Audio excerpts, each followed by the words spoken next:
नमस्कार दोस्तों, हमारे ऑनलाइन प्लेटफॉर्म में आप सभी का स्वागत है।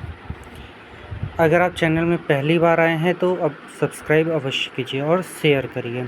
जैसे कि आप सभी जानते हैं कि 9 अगस्त को हम सभी वेटिंग शिक्षक दिल्ली जाने को तैयार हैं। आप डरो मत, भयभीत मत हो, कायर की तरह घर में मत रहो, अपने अधिकार के लिए दिल्ली चलो।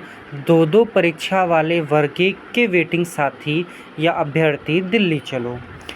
ये जो लाइन लिखी है बहुत महत्वपूर्ण लाइन है। इसका अर्थ आपको समझना चाहिए और इसे गंभीरता से लेना चाहिए, क्योंकि सरकार मध्य प्रदेश टेट ग्रेड 1 2023 में पद वृद्धि करके सभी वेटिंग अभ्यर्थी को न्याय देगी और सभी अभ्यर्थी उम्र के अंतिम पड़ाव पर हैं और मानसिक तनाव से भी ग्रसित हो रहे हैं। तो आप अब ये समय आ गया है कि आप मानसिक तनाव, बेरोजगारी, इन सभी से दूर हट सकते हैं। हम मानते हैं कि मेहनत करने पर सफलता प्राप्त होती है, लेकिन वास्तविकता में देखा जाए तो मेहनत करने जब हम करने चलते हैं तो मुसीबत, बाधा, डर, चुनौती, असफलता और धैर्य, इन सभी का सामना हमें करना पड़ता है। जब हम डटकर इन सभी का सामना करते हैं तो हमें सफलता अवश्य मिलती है। हम देख रहे हैं कि जब हम राहों में चलते हैं तो कांटे बिछाए जाते हैं, लेकिन उन कांटों को हमें हटाकर आगे बढ़ना है। सरकार ने शिक्षा व्यवस्था को बिल्कुल ध्वस्त कर दिया है। ना तो सरकार भवन बना पा रही है, ना शिक्षक बना पा रही है। सरकार एक तरह से पूरा ध्वस्त है मध्य प्रदेश की।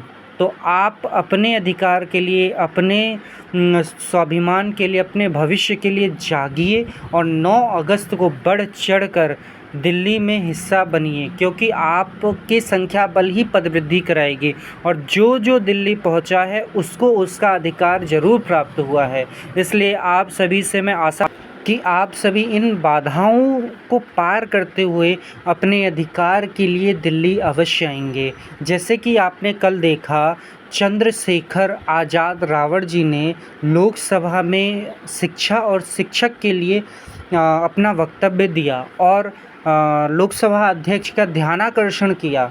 वहीं पे कुमारी शैलजा मैडम जी ने भी मध्य प्रदेश का नाम लेते हुए इस ओर आकर्षित किया अपने लोकसभा अध्यक्ष को।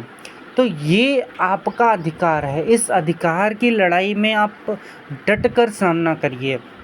सफलता तभी प्राप्त होती है जब इन सभी मुसीबतों से हम झेल कर आगे बढ़ते हैं। चलिए दोस्तों, इसी के साथ मैं अपनी वाणी को विराम देता हूँ।